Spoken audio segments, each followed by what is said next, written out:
How is it that I can do this and end up with a whole new plant? By propagation, of course. Allow me to explain.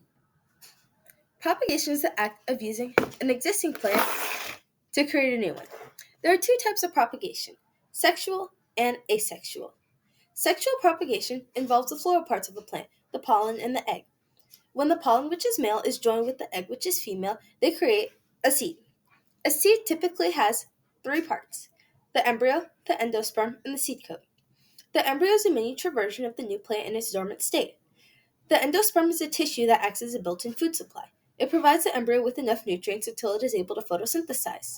And the seed coat is an outer covering that protects the seed and prevents water from entering before it is time for germination. Once the seed finds the right environmental conditions, it begins a process called imbibition.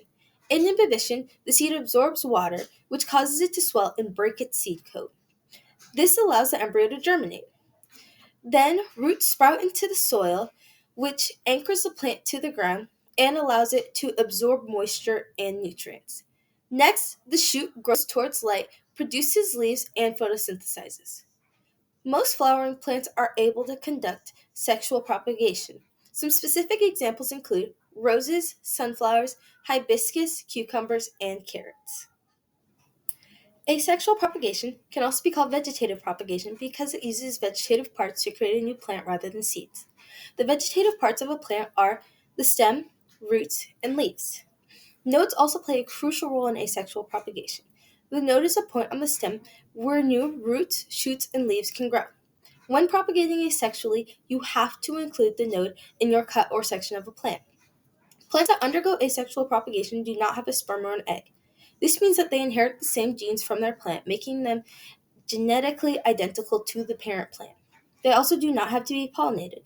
There are multiple ways to propagate asexually, including by cutting, grafting, layering, and division.